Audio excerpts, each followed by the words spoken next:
This video and its content are the intellectual property of the Punjab Education Foundation. It is intended only for educational and professional training use. Any unauthorized copying, editing, or redistribution of this material is strictly prohibited.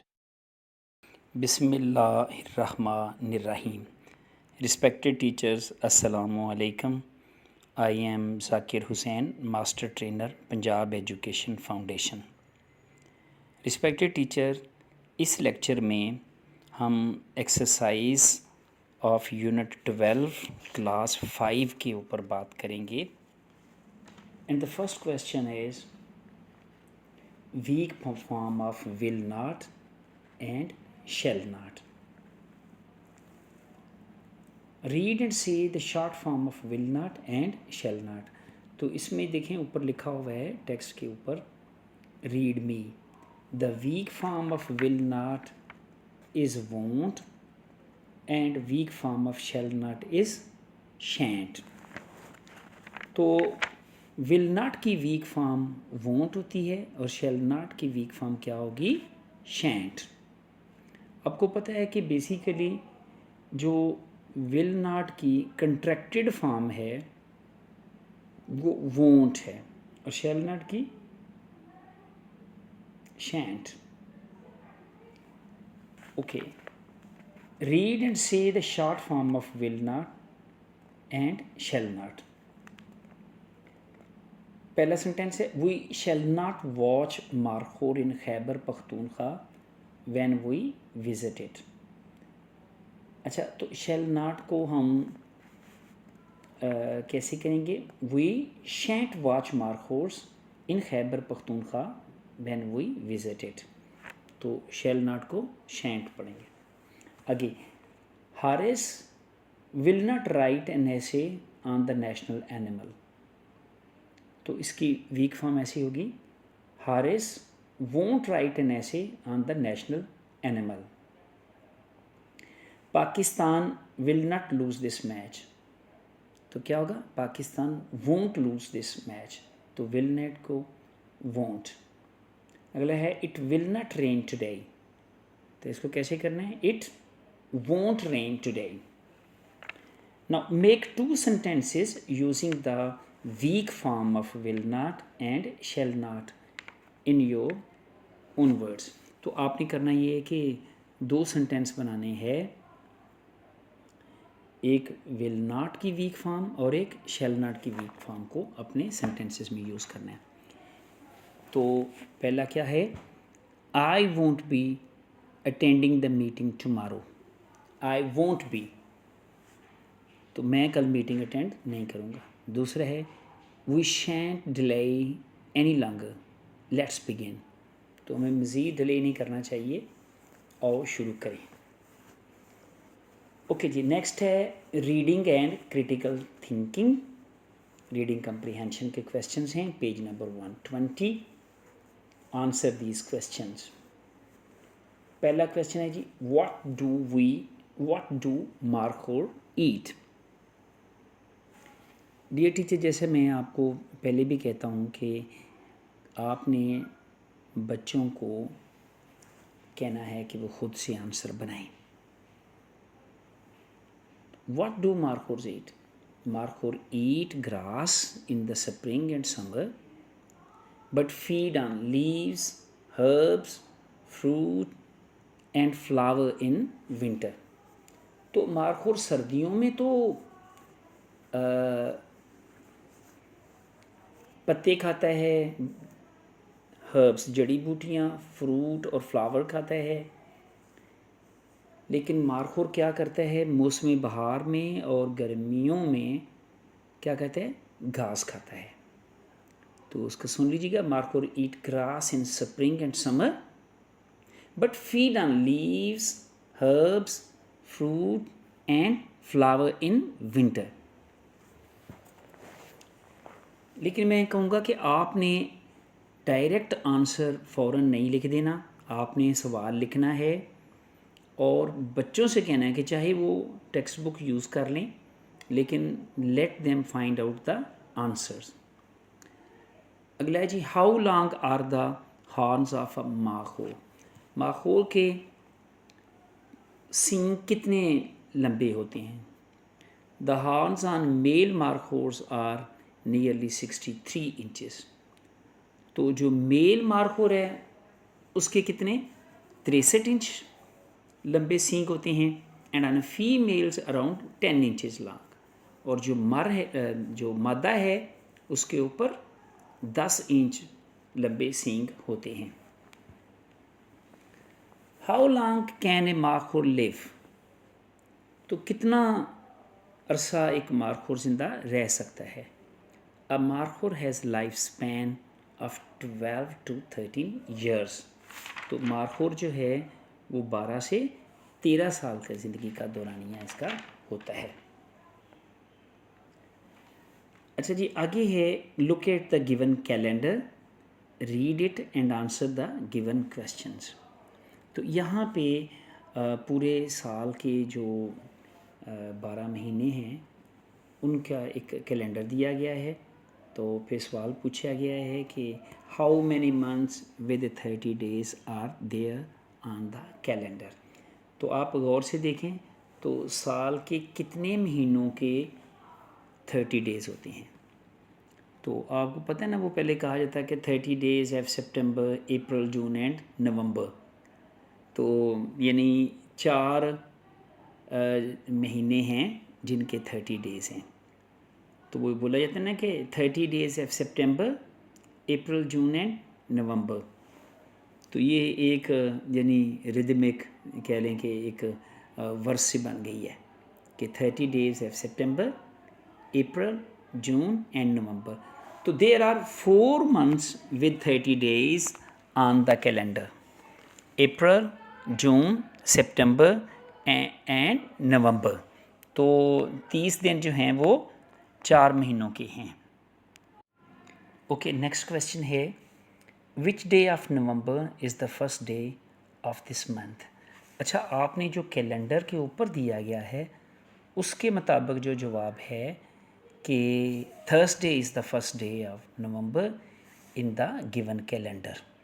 तो आपने जो ऊपर calendar book के ऊपर दिया गया है उसके मुताबिक जवाब जो है वो देना है। तो यहाँ पे आप देखेंगे तो जो पहला डे है नवंबर का वो थर्सडे है। ओके, उसके बाद एक्सरसाइज में दिखा है कि यहाँ पे एक एंडेंजर्ड स्पीशीज़ का एक ना चार्ट बना हुआ है। तो read the percentage of endangered species in the given pie chart. तो एक पाई चार्ट बना हुआ है जिसके अंदर जो एंडेंजर्ड स्पीशीज़ हैं, जिसके अंदर फ़िश है, फिर उसके बाद स्नेल्स हैं, बर्ड्स हैं, मैमल्स हैं, रेप्टाइल्स हैं, एम्फीबियंस हैं, अदर एनिमल्स हैं, प्लांट्स हैं, फ्लावर्स हैं। तो उन सब के बारे में दिया गया है। तो देखिए, सबसे पहले तो यहाँ पे कि पाई चार्ट क्या चीज़ है। A pie chart describes the different categories of something as a whole. तो पाई चार्ट जो है ये मुख्तलिफ़ चीज़ों की कैटेगरी बयान कर देता है और उनकी परसेंटेज वगैरह का भी ये हमें बता देता है। Answer the following question. तो उस पाई चार्ट को देख के हमने सवालों के जवाब देने हैं। Which is the most endangered animal species. तो कौन सा जो सबसे ज़्यादा एंडेंजर्ड स्पीशीज़ है पाकिस्तान के अंदर। तो देखिए यहाँ पे इसका जो जवाब है, markhor is the endangered species but the most endangered species in Pakistan is Indus dolphin. उसके बाद है जी what is the number of endangered flowers given in the chart. तो इस चार्ट में जो एंडेंजर्ड फ्लावर हैं उनकी क्या तादाद है। The chart shows that there are 760 endangered flowers. तो 760 फूल ऐसे हैं जो जिनको ख़तरा है। ओके जी, आगे हम बढ़ते हैं। अगला सवाल है, read the lesson again and fill in the blanks with correct options.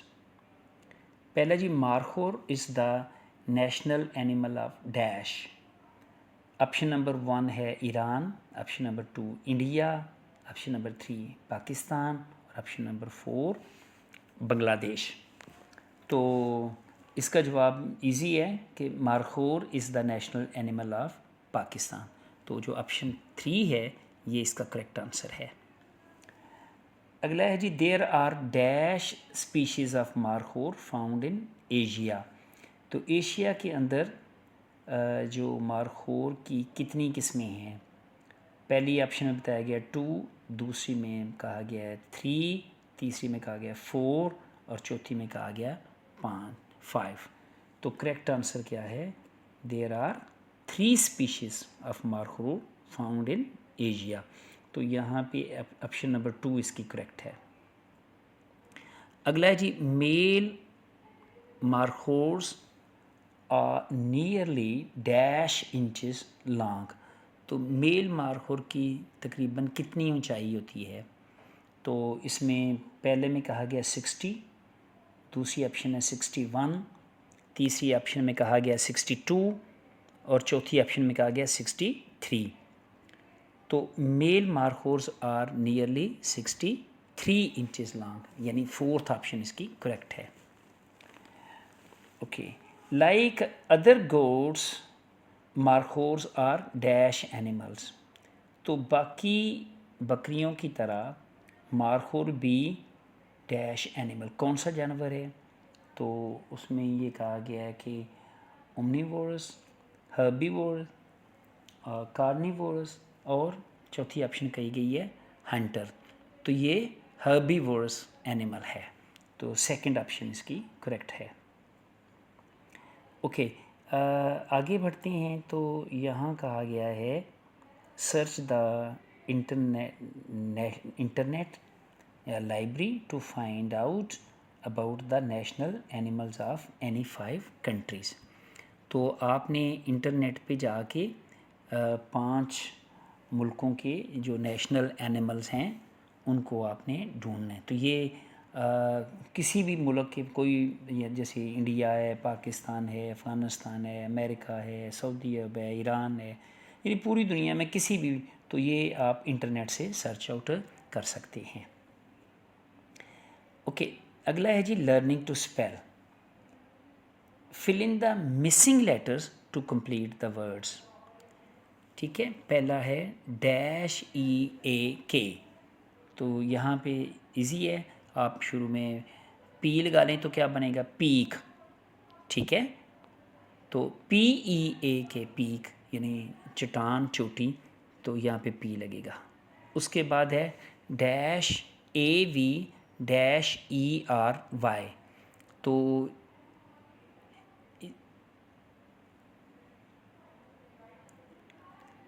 Sorry, ए की डैश है डैश RAVERY। तो इसके अंदर जो इसकी पहली जो ब्लैंक लगी है इसमें B आएगा तो वर्ड बन जाएगा ब्रेवरी। तो BRAVERY ब्रेवरी। अगला है जी END dash NGE dash ED। तो यहाँ पे ये वर्ड एंडेंजर्ड है, तो इसमें पहली ऑप्शन में लगेगा ENDA। पहली ऑप्शन में A लगेगा पहली ब्लैंक में, और दूसरी ब्लैंक में लगेगा R, एंडेंजर्ड, ENDANGERED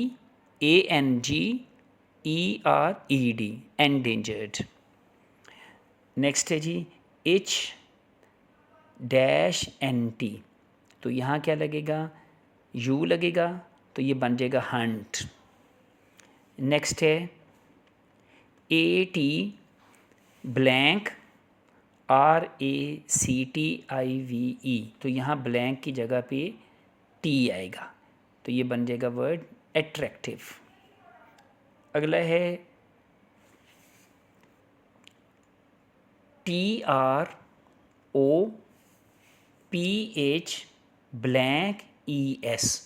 तो यहाँ पे ब्लैंक की जगह पे आई आएगा तो लफ्ज़ बन जाएगा ट्रॉफीज़। आगे जी नेक्स्ट है ग्रामर का टॉपिक है जॉइनिंग वर्ड्स। तो आपको पता है कि जॉइनिंग वर्ड्स हम कंजंक्शन को कहते हैं। तो यहाँ लिखा हुआ है कि the words which join other words phrases and sentences are called joining words. उनको जॉइनिंग वर्ड्स भी कह सकते हैं या उनको कंजंक्शन कहा जा सकता है। तो करना क्या है जी, रीड द वर्ड्स यानी conjunctions of so and or but in these phrases. तो हमने इनके अंदर कंजंक्शन का रोल देखना है। पहला है जी markhors lower legs are black and white. तो यहाँ पे एंड ने क्या किया है, ब्लैक और वाइट का आपस में कनेक्शन जोड़ा है। तो ये कंजंक्शन है, ये जॉइनिंग वर्ड है। आगे markhor is a strong but peaceful animal. तो इसके अंदर जो कंजंक्शन है वो क्या है, but. Did he come by बस और बाय ट्रेन। तो यहाँ पे आर है कंजंक्शन, ORR। नेक्स्ट है जी the bus was late because there was a crowd at the bus station. तो यहाँ पे बिकॉज। नाउ अगला है join the sentences using the correct joining words। पहला है जी he worked hard dash could not stand fast। तो इसमें पहली ऑप्शन बट है और सेकंड है बिकॉज। तो यहाँ पे क्या लगेगा, he worked hard but he could not stand fast। उसने मेहनत तो की लेकिन वो फर्स्ट ना आ सका। अगला सेंटेंस है she could not submit her plan dash she was very ill. तो ऑप्शन है सो और बिकॉज। तो she could not submit her plan because she was very ill. वो अपना प्लान सबमिट ना कर सकी, क्यों, क्योंकि वो भी बहुत बीमार थी। नेक्स्ट है मोशन has bought a new shirt dash he will come to the party. तो ऑप्शन है बिकॉज और सो। तो इसमें लगेगा मोशन has bought a new shirt so he will come to the party. तो यहाँ पे क्या लगेगा, सो। और अगला है she is studying history dash culture for her assignment. तो पहली ऑप्शन है बिकॉज और दूसरी है एंड। तो बिकॉज के साथ तो कोई मफहूम नहीं बनेगा फ़िक्रे का, तो यहाँ पे एंड आएगा। She is studying history and culture for her assignment. तो वो हिस्ट्री और कल्चर का मुताला कर रही है अपने असाइनमेंट के लिए। तो यहाँ पे जो कंजंक्शन का इस्तेमाल है वो यहाँ पे हुआ है। तो मैं एक बार फिर दोहरा देता हूँ कि words which join with other words phrases and sentences are called conjunctions। तो वो अल्फाज जो दो फ्रेजेस को, दो लफ्ज़ों को आपस में मिलाएं उसे हम, या दो सेंटेंसेस को आपस में मिलाएं उसे हम कंजंक्शन कहते हैं। आगे है जी statements and questions. Statements are simple sentences, they give information or negative or negate something. तो स्टेटमेंट जो हैं ये सिंपल सेंटेंसेस होते हैं, they give information or negate something. ये कोई मालूमात देते हैं या किसी चीज़ की नफ़ी करते हैं। Questions are used to ask different things. तो सवालात जो हैं वो कोई चीज़ पूछने के लिए इस्तेमाल होते हैं। तो हमने क्या करना है, read the statement and questions. पहला जी markhor is the national animal of Pakistan. तो ये क्या है, ये स्टेटमेंट है। He will not leave the house, ये क्या है, ये भी स्टेटमेंट है। Has he written about the national bird of Pakistan, तो ये क्वेश्चन है। आपको पता है ना कि क्वेश्चन का ये जो फॉर्मेट होता है उसके अंदर जो हेल्पिंग वर्ब है वो सब्जेक्ट से पहले आ जाता है। अगला है विल दे जॉइन अस, तो ये क्या है, ये भी क्वेश्चन है क्योंकि इसके अंदर विल जो है वो दे यानी सब्जेक्ट से पहले आया है। तो देखेंगे अब कैसे पता चलेगा कि ये जो सेंटेंस है ये स्टेटमेंट है या ये क्वेश्चन है। तो बच्चों को ये बात बताने की ज़रूरत है कि अगर जो हेल्पिंग वर्ब है ये सब्जेक्ट के बाद आया है तो फिर वो क्या है, वो स्टेटमेंट है। जैसे markhor is the national animal of Pakistan, तो यहाँ मारखोर से पहले मारखोर के बाद इज़ आया है, इसलिए ये क्या है, स्टेटमेंट है। तो ये स्टेटमेंट के अंदर या तो कोई इन्फॉर्मेशन दी जाती है या किसी चीज़ की नेगेट किया जाता है। तो जैसे ही will not clean the house, इसमें नेगेट किया गया है, ठीक है, लेकिन सब्जेक्ट जो है उसके बाद ही हेल्पिंग वर्ब आया है। लेकिन जब ये वाला फ़िक्रा है has she written about the national bird of Pakistan, तो इसके अंदर हैज़ जो है वो शी से पहले आया है। इसी तरह विल दे जॉइन अस, तो इसमें भी क्या है, विल जो है वो सब्जेक्ट यानी दे से पहले आया है। तो ये दोनों sentences has she written about the national bird of Pakistan, ये भी क्वेश्चन है, विल दे जॉइन अस ये भी क्वेश्चन है।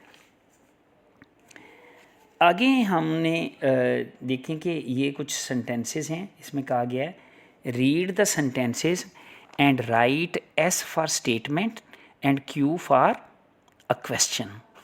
तो अगर तो हमने सेंटेंसेस को गौर से पढ़ना है, अगर तो वो सेंटेंस स्टेटमेंट है तो हमने क्या लिखना है, एस लिख देना है। अगर वो क्वेश्चन है तो फिर हमने क्यू लिखना है।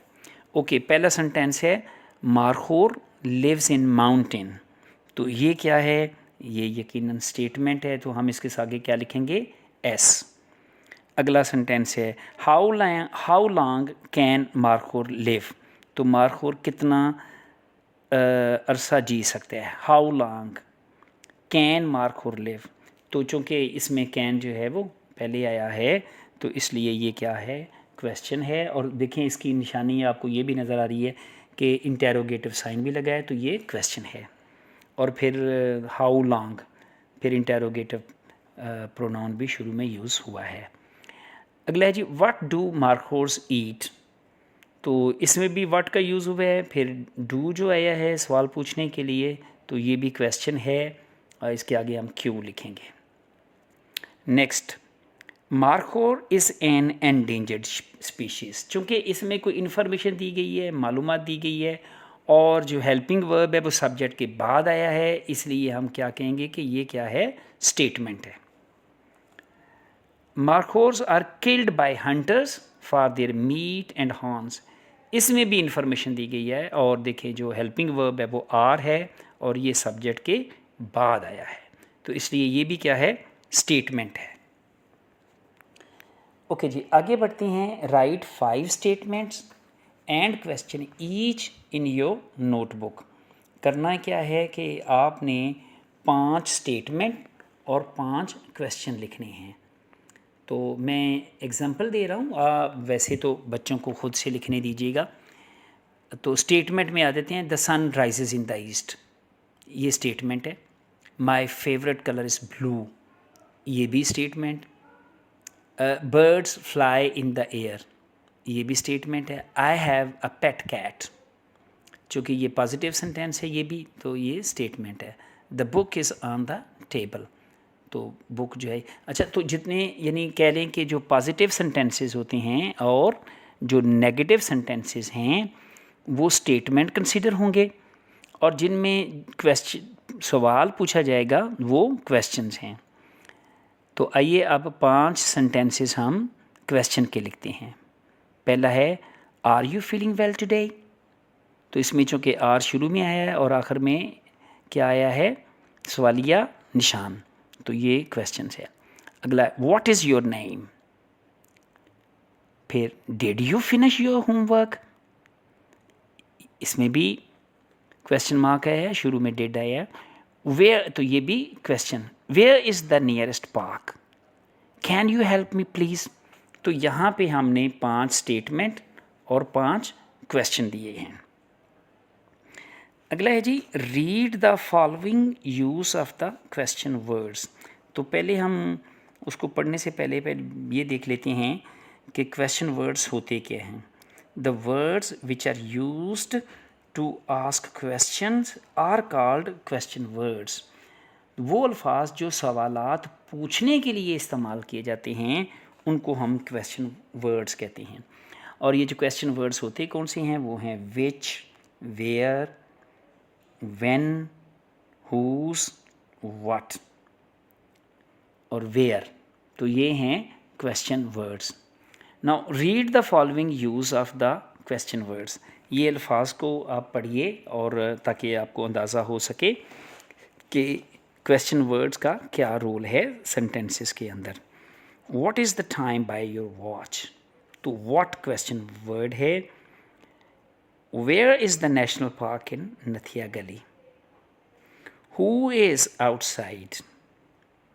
Which is the most endangered animal of Pakistan? तो यहाँ पे what, where, who, which, ये सब क्या हैं, ये क्वेश्चन वर्ड्स यूज़ हुए हैं। Now read the following answers and write question for each। करना ये है, यहाँ पे कुछ सवालात दिए गए हैं, आपने इनको पढ़ना, इसमें कुछ सेंटेंसेस दिए गए हैं, इन सेंटेंसेस को हमने कन्वर्ट करना है, सवाल बनाने हैं। तो पहला है जी, your books are on the table, your books are on the table. तो इसका सवाल कैसे बनेगा, अगर हम क्वेश्चन वर्ड के साथ बनाएंगे तो ये बनेगा वेयर आर योर बुक्स। क्या क्वेश्चन बनेगा, वेयर आर योर, हाँ सॉरी, अगर आपने चूँकि वो योर है तो इसको आप माई भी इस्तेमाल कर सकते हैं। Where are your books. अगला है जी, दिस इज़ माई ट्रॉफी। ठीक, तो ये सवाल हो सकता है, whose trophy is this, whose trophy is this. तो इसको आप ऐसे कर सकते हैं कि दिस इज़ माई ट्रॉफी, तो इसका आंसर ये हो जाएगा। तो whose trophy is this. Next, Liaquat Ali Khan was the first prime minister of Pakistan. तो इसका क्वेश्चन क्या बनेगा, who was the first prime minister of Pakistan. तो इसमें हु लगेगा, तो उसका आंसर जो है वो लियाकत अली खान होगा। अगला है जी, I like cats, I like cats. तो सवाल क्या बन सकते हैं, what do you like, what do you like, या which animals do you like. जो दोनों शक्लों में ये देखें, व्हाट और विच से ये सवाल बन गया है। नेक्स्ट है जी, make questions by using the question words given above in your notebook. तो हमने करना ये है कि ये जो ऊपर अल्फाज दिए गए हैं, व्हाट, वेयर, हु, विच, इनसे क्या करना है, हमने सवालात बनाने हैं। ठीक है, आइए सबसे पहले व्हाट से बना लेते हैं। तो व्हाट जो है यानी ये क्या है, जैसे what is your favourite food. ठीक है, या आप कह सकते हैं which is your favourite food, या आप पूछ सकती हैं what is the name of your younger brother. ठीक है, या what is the capital of Pakistan. अगला है जी, where did you go yesterday. तो यहाँ पे वेयर जो है ये क्वेश्चन वर्ड है और हमने इसे वेयर से सवाल बनाया है। उससे अगला, who is coming to the party. तो यहाँ पे हु क्वेश्चन वर्ड है। Which colour do you prefer, red or blue. How are you today. when will the snow start. When will the snow start, why are you so sad. तो ये जो जितनी भी आपने ये देखा है कि इसका जो स्ट्रक्चर है, सबसे पहले आपने जो इंटेरोगेटिव वर्ड यूज़ करना है, उसके बाद हेल्पिंग वर्ब आएगा, उसके बाद सब्जेक्ट आएगा और उसके बाद वर्ब आएगा। तो इन तमाम सवालों में जैसे what is your favourite food, तो देखें सबसे पहले क्वेश्चन वर्ड, उसके बाद हेल्पिंग वर्ब, उसके बाद सब्जेक्ट है। या वेयर डिड यू गो, इसमें भी देखें पहले क्वेश्चन वर्ड आया है, ठीक है, वेयर, उसके बाद डिड का इस्तेमाल हुआ है, फिर यू, फिर क्या आया है, सब्जेक्ट आया है, और जो वर्ब गो है वो सब्जेक्ट के बाद आया है। इसी तरह से when will the snow start, when, फिर उसके बाद विल शेल, और उसके बाद फिर सब्जेक्ट आया है। तो ये इसका जो क्वेश्चन है, क्वेश्चन वर्ड के साथ सवालात बनेंगे। आई थैंक यू ऑल, जज़ाकल्लाह, अल्लाह हाफिज़।